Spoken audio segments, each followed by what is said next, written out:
Hello, it's Aaron here, and I want to talk a little bit about taking care of your succulents. So I'm sure you've read that succulents are the easiest plants to take care of because you water them once a week and then you can just kind of forget about them. But this statement is so incredibly misleading for a few reasons that I'm going to discuss today. Succulents have very different care requirements compared to the leafier plants that we're all used to, so it can be quite an adjustment caring for your first succulents. I know that I had a really rough time with my first set of succulents. Unfortunately, they're all dead now, but that was 3 years ago. I'm going to share a few tips that I learned along the way to make sure that your succulents aren't just surviving, but they're also thriving. The first thing that I want to go over is light. So if you think about it, succulents typically come from drier, sort of more deserty environments where they get a ton of direct sunlight every day. And so your succulents are going to be very demanding when it comes to light.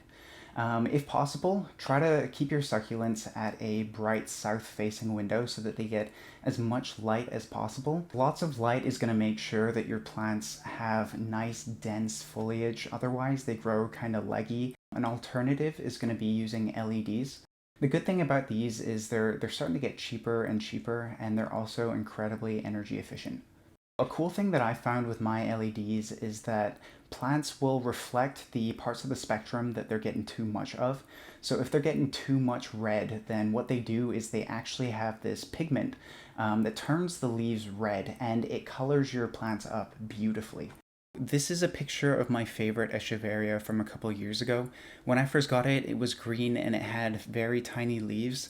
I was amazed at the difference after I put it under some grow lights. It turned blue and it got this beautiful pink coloring around the edges of the leaves. Good lighting is also going to help your succulents bloom. Mine are currently blooming so often that it's becoming a bit of a nuisance because it saps the energy away from the plant, and so I'm constantly having to cut them. It's really a matter of preference whether or not you cut your bloom stalks. It's rewarding to see your plants flower, so many people like to keep them, but if your main concern is growth, I recommend cutting them. Next, I'm going to talk about watering. So as I mentioned earlier, succulents come from drier climates in sort of sandier environments, and so they like really well-draining soil. They don't like sitting in soggy soil for too long. That'll lead to root rot, but you also can't leave too much time between waterings because then their roots will dry out. I typically water my succulents once a week and only when the soil is completely dry, and I'll just test that by dipping my finger in the potting soil about an inch just to feel the moisture.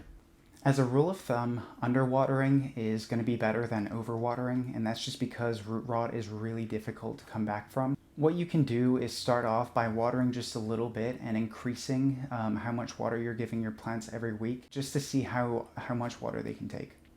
If you're getting mushy, sort of yellow, translucent leaves, then that means that you're overwatering your plants. If the leaves are shriveling up and drying out, then that means that you're underwatering. Aerial roots are also a symptom of underwatering. If you see them on your plants, don't worry, they're just telling you that they're a little thirsty. A well-draining potting mix is really important for healthy roots. It makes sure that your plants aren't sitting in moisture for too long. You can buy cactus and succulent potting mix, which addresses this issue pretty well, but I like to add some sand or perlite to improve drainage a little further. Perlite also holds air very well in the root zone, and so it provides your roots some extra oxygen. I prefer to eyeball the soil to perlite and sand ratio, but I'd say that for roughly every 2 cups of potting soil, I add 1 cup of perlite and a half cup of sand.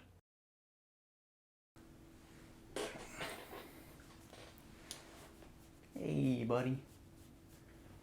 So I think that one thing a lot of people don't realize is how important the size of your container is for your succulents. Now, succulents don't have really big root systems, and so they don't really need huge pots. Using a pot that's too big is going to keep the soil moist for longer, and that's going to increase the chances of root rot. And so you want to make sure that your pot is only about an inch bigger than the roots. That gives enough space for the succulents to grow, but it also makes sure that they can suck up all the water before root rot starts to set in.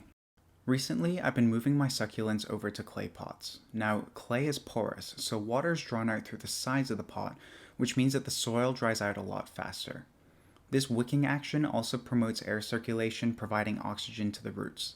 But my favorite thing about clay is that it's cheap. 4-inch pots go for about $1 at my local nursery, which leaves more money for buying plants. Your choice of container is even more important for baby succulents.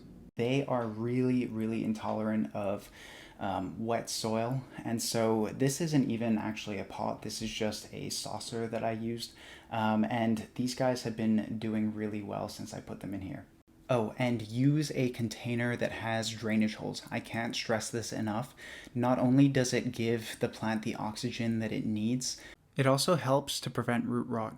Without drainage holes, if you overwater your succulents, then the water will simply pool at the bottom of your container.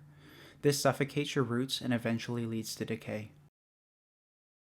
So I hope this video was helpful to some of you. I'm by no means an expert, but I've been in this hobby for around 3 years, and these are just a few tips that I found to be incredibly helpful as I was learning how to care for succulents.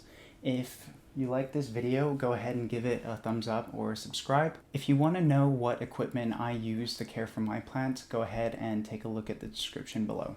Thank you.